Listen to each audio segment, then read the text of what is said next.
Today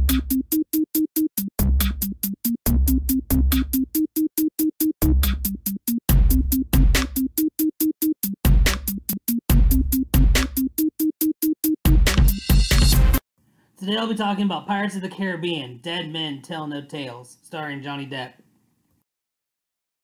Now, the first thing I should mention is that the last one of these Pirates movies that I saw was the second one.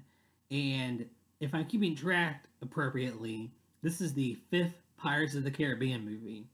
So there are a few events that have happened between then and now. But I gotta be honest with you, it didn't really seem like it was a big deal that I missed the third and fourth movies. Mainly because they told you what happened in those movies. Not so bluntly as, say, like a Friday the 13th movie would, but they have these different, flashbacks of sorts. Like, oh, you remember when you were this guy and you were doing this, that kind of thing. In some parts anyway. But I think one of the big things for me about this movie was that they really had, Johnny Depp being Jack Sparrow. And if you love Jack Sparrow, you will love this movie. And if you hate Jack Sparrow, you will hate this movie. I guess after the second movie, that's the consensus I heard anyway. But especially after seeing a Pirates movie in theaters now, I can definitely agree with that and be speaking that genuinely. So, what does this movie have in store for you? Well, I don't think it's much of a surprise to anyone. I think you have, a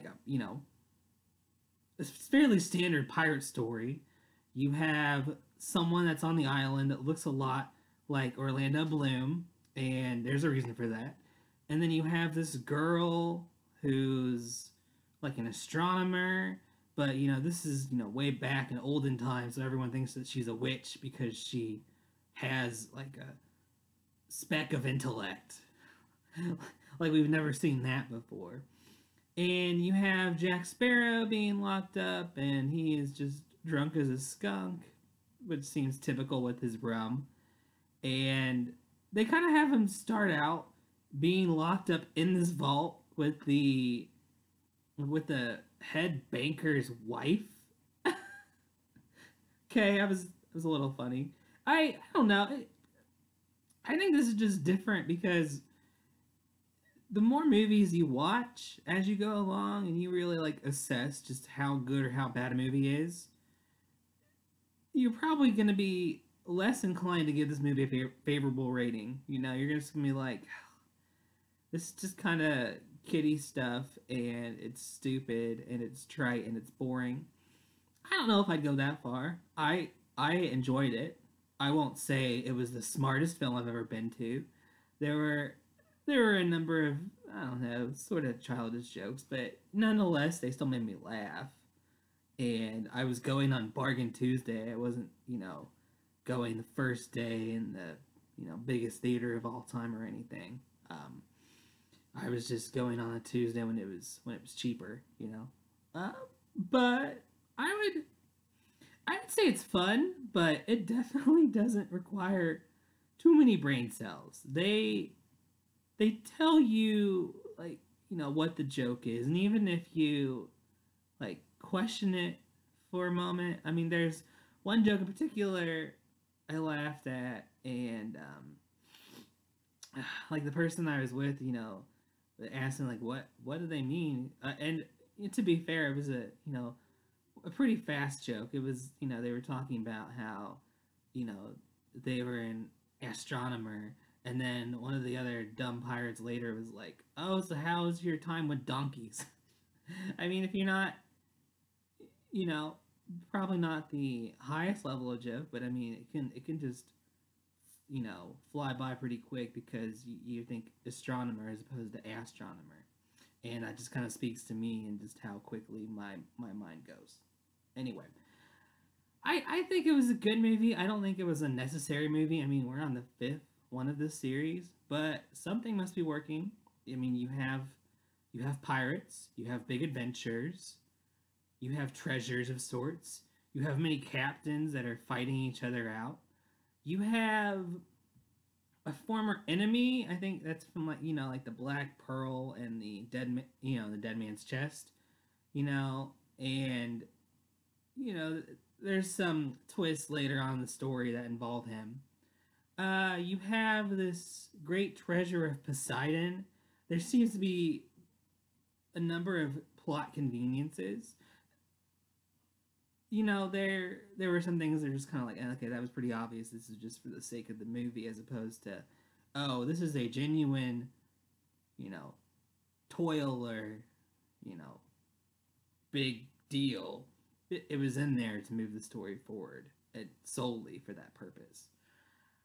That being said, I had fun, so I would probably just classify this as a fun movie, but definitely not one that you're going to be talking about afterwards to all your friends and say, "Man, did you get all these great insights about this Pirates movie? Did you really just feel like all of the passion and the energy?" You're not going to be doing that.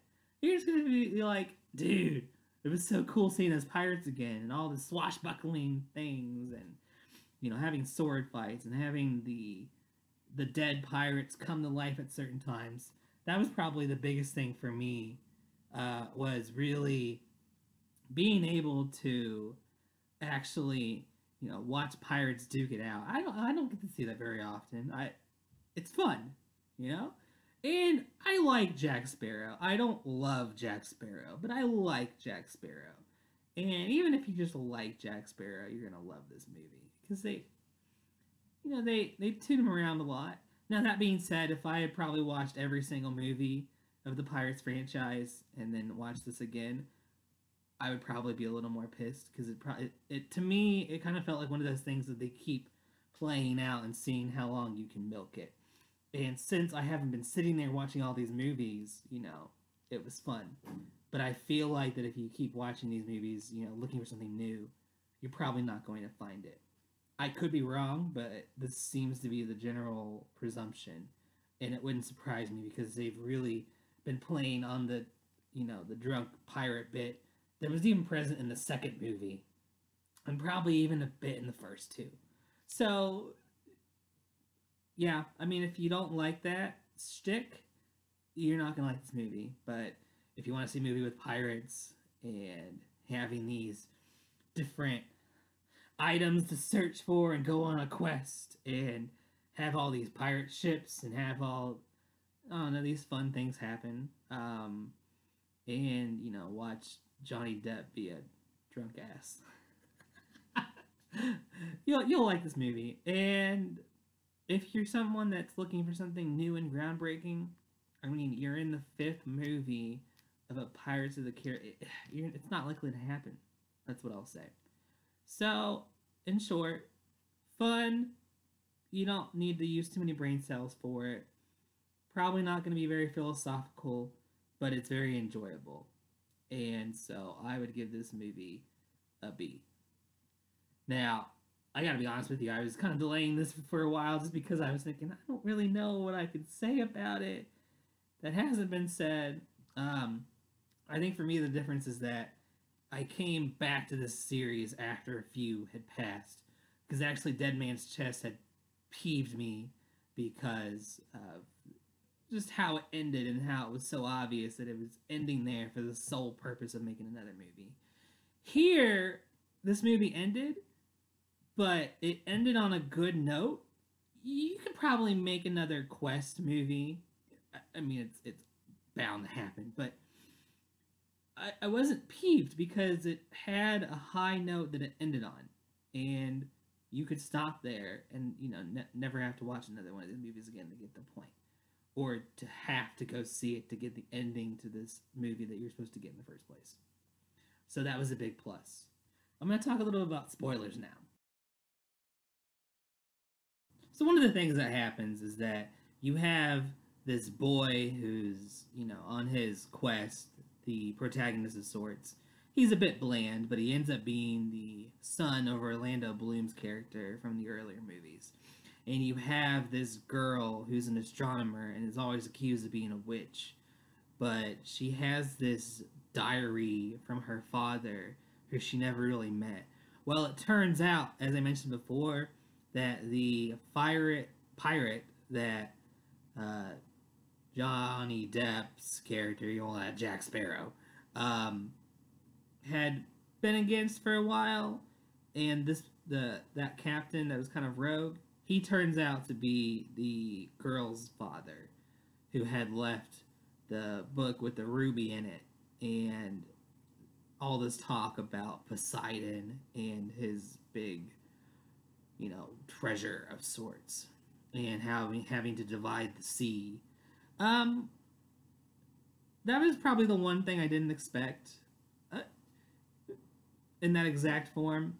I mean, you kind of knew they kept building it up a bit, like, me and my father, me and my father.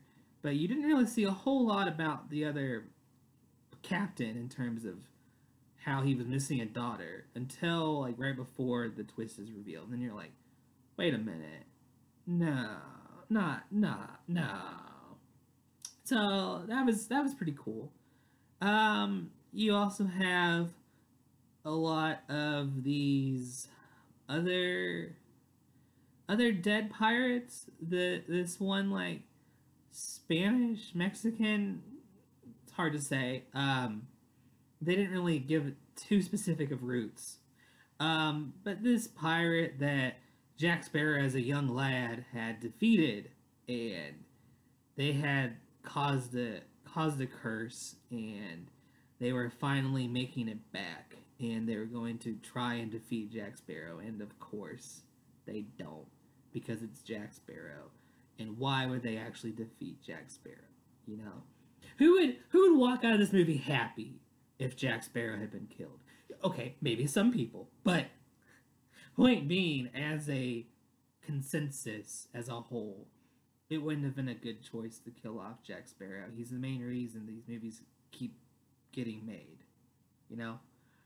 So, of course, that's not going to happen, but, they had some decent stakes in terms of who was fighting who, and just what kinds of, sword play and word play and all kinds of play were, coming together. But in the end, you know that this really bad guy is going to die. They had a pretty cool scene towards the end where they're all hanging off a rope. Kind of reminded me of Indiana Jones. I'm not quite sure. It's probably not directly ripped, but it's probably inspired. But it was still cool nonetheless, and I still felt invested in it. So that was fun. And they had Orlando Bloom and Keira Knightley come in at the end and have their cameos, of course. Kind of obvious. I mean, obviously, people are gonna say, Luke Skywalker of the Star Wars is, way cooler. But it kind of reminded me of that kind of cameo. You have the older cast members come in and say a few words of inspiration, of pseudo inspiration anyway. That was nice. I did wonder, where they fit into all of this and why they kept making this guy look like Orlando Bloom. It was like they were trying to make him happen, but it wasn't going to happen. So to see that he was actually supposed to be his son, that made more sense. Keira Knightley coming in was cool. Not a whole lot really happened with her. They had this whole thing about how the astronomer's dad actually, ends up sacrificing himself so that everyone else that's, good can make it out. Touching, but unfortunate. And that's really the main things. This movie will probably just, sit on the shelves of my memory, and I probably won't think about it too much except for, spending the time with that friend that I went to go see this with. And, yeah, I'll probably talk about it a few times, but other than that, it's not going to be anything, terribly thought-provoking. It'll just be like, this was entertaining, but, it comes in and it comes out, and you're just like, okay, that was cool. Now what? So, that's what I have. And so I might have mentioned this before, but my final grade for this movie is a B. I think you'd have enjoyed it, but, it's not necessary for you to go see. Maybe, pick it up on you know, on Redbox if that's your thing, or of course, as most people do these days, stream it. All right, so I enjoyed this, and I hope y'all did too. And I'll catch up with y'all sooner date. Okay, see y'all later. Bye.